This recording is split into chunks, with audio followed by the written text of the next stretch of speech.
Dharma Vahini, Chapter 6. Practice Dharma.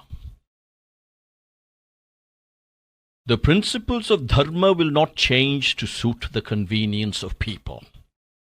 Dharma is immutable. Dharma persists as Dharma then, now, and forever. Of course, the practices and rules of applied Dharma might change according to changing causes. But even then, the practices have to be tested on the basis of the scriptures or shastras and not on the basis of advantage. There should be no such calculation. The scriptures may not always support rules that yield tangible, visible advantage. Nor can the Vedas, etc., be expected to indicate only such acts. Dharma cannot be tested on those lines. Direct or ocular proof is impossible. The Mimamsakas state that Dharma can be known only through the Vedic mantras, and that the Vedas attempt to elucidate only truths that are beyond ocular or visible demonstration. If Dharma is followed with an eye on the consequences, it might even be neglected when the advantage is not patent or immediate.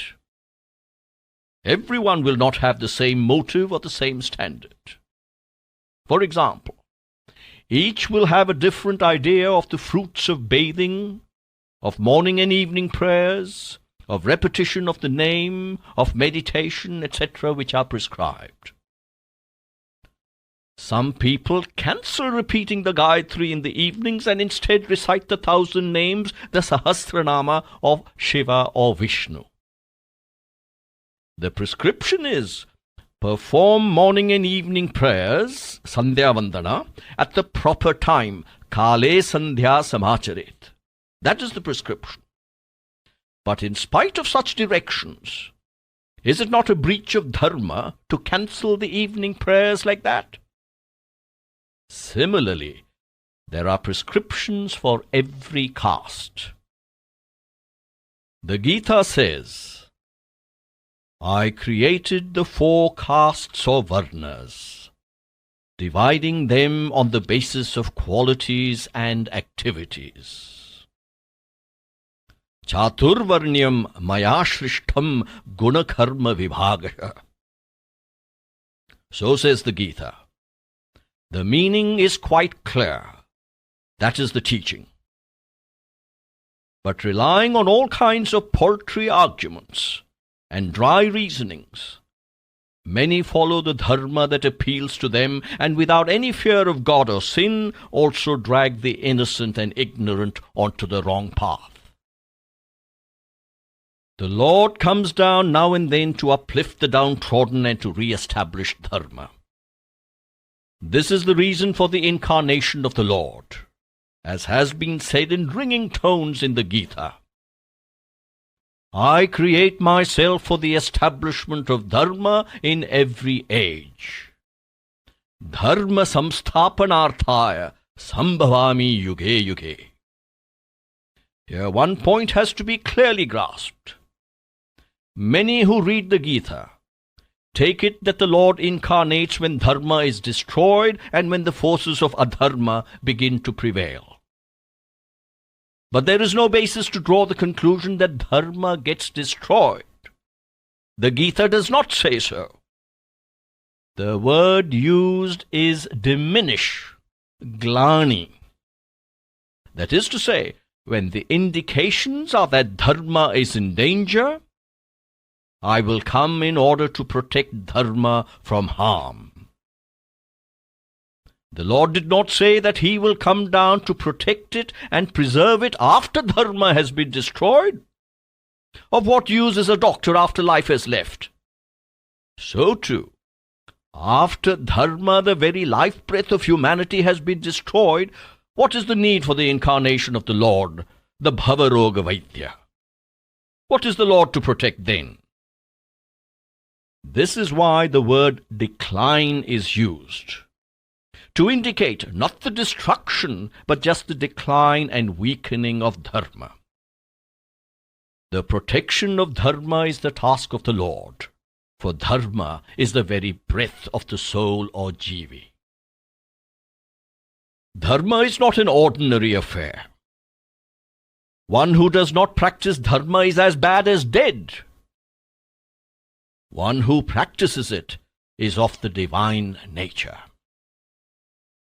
Now there is need to turn people onto the dharmic path by means of the four traditional methods of good advice, tempting them with the attractive consequences of following the path, threatening to dissociate from those who do not, and inflicting punishment as a last resort.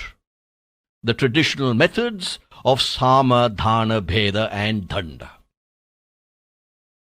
In ancient times, people never gave up the practice of Dharma, even when threatened with death at the point of the sword. Now, without even the slightest pressure from others, people slide down and fall into adharma. Indeed, Dharma is interpreted in various confusing ways, and those who strictly follow the real Dharma are obstructed, laughed at, and treated as worse than dried-up grass. Those who anxiously adhere to Dharma are branded as cheats, hypocrites, and ignoramuses. Such calumniators do not know what Dharma is or what its principles are. Unfortunate individuals, they have no capacity to grasp the meaning of the word. You can judge for yourself whether Dharma can be understood by people who do not know even the literal meaning of the word. What can people born blind know of the sun or its rays? Of course, they can feel the heat when the rays of the sun fall on their bodies, but they cannot have an idea of the nature of the sun, its form, its shape, its brilliance, etc. So too, for a person who has no conception of Dharma, who has no faith in Dharma, the joy derived by its observance is incomprehensible. To dilate on Dharma before such people is as useless a venture as blowing a conch before people who are stone deaf. They can only see the conch at the lips of the person blowing it, but they cannot hear the least bit of sound. So when Dharma is taught to people or extolled, care must be taken to see that they have the faith, the earnestness, and the eagerness to practice it. Only such must be handled and sought to be corrected. Later, by the promptings of their own experience and the joy that they derive therefrom, even the ignorant will plant the seedlings of Dharma in their hearts. Nowadays, many educated persons immersed in Vedic and scriptural, that is, Shastric knowledge and classic scholarship, have lost faith in the texts of which they are masters.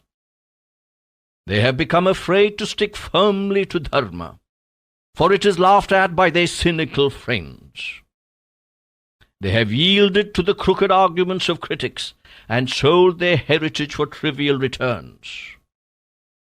They interpret the fast on the 11th day of the lunar month, Ekadashi, as one of the means for regulating health, the waving of the camphor flame as a remedy for asthmatics, breathing exercises or pranayama as helping digestion, pilgrimages as educational tours, and charity as a means of self-advertisement, thus demeaning and desecrating the holy injunctions of Dharma. Such people only deceive the world. They are barbarians who do not know or heed the principles of Dharma. They can learn something from a perusal of Manu's text on Dharma. It says, anyone who wants to know Dharma can know it only by following a system of logic or tarka that is not opposed to Veda and the scriptures. Arsham dharmopadesham cha Veda Shastra virodina Yastarkena anusandatte sadharmam Veda netara. Thus said Manu, No conclusion opposed to Veda can be logical. Dry logic is profitless, and Manu does not recommend it to those who want to study the Vedas, etc. Still, many today stick to this logical reasoning and follow adharma themselves, dragging others with them onto the wrong path. That is why Vedavyasa declared long ago, those who follow the path of causalism and logic, seeking cause and effect connection, will not offer sacrifices in the sacred fire, but will involve themselves in low, demeaning acts. Na yakshanti na hoshyanti, hetuvada vimohita, nicha karma karishyanti, hetuvada vimohita. Vedavyasa said this in Aranya Parva of the Mahabharata, while describing the conditions that are to be expected in this age, the Kali Yuga. Only by following the path of dharma or rectitude do the sun and moon revolve unerringly in their orbits. Only the call of dharma makes all divine powers adhere to their various duties and responsibilities. Only dharma keeps the five elements bound to the principles of their nature. You should derive the greatest possible benefit from dharma, and while following it, avoid causing any injury to yourself or others. You must spread the glory of dharma by making yourself a shining example of the peace and joy that it gives. Do not follow the trail of dry logic. Do not confuse your brain with cynicism and prejudice. Do not get interested in what others do or believe in. Do not try to reform them or correct their footsteps. Have faith in the basic Atma, which is your real truth. Test all lines of conduct on that basis, whether it will hinder the process of revealing the Atma or not. In the light of that faith and that test, carry on your daily duties and rites. Then you will never fall into error. You will also derive great joy.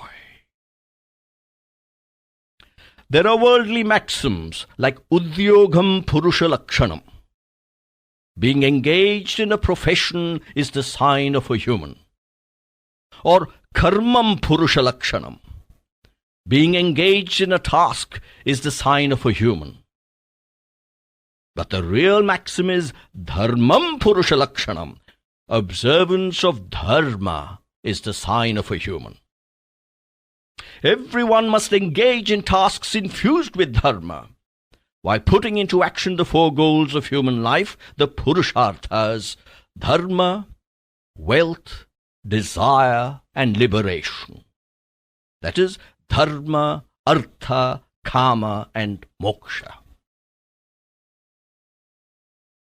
Just as faithfulness to the husband, pativrata dharma, is for women, celibacy or brahmacharya is for men. Just as woman should consider one person and one person only as her master and husband, man too has to be faithful to one woman and one woman only as his mate, his wife. She has to consider the husband as God, and worship him and minister to and follow his desires for the fulfillment of her duty of loyalty to the husband, pativrata. So too, man should honor his wife as the mistress of the home and act in accordance with her wishes, for she is the Lakshmi of the home, Graha Lakshmi. Then only can he deserve the status of man.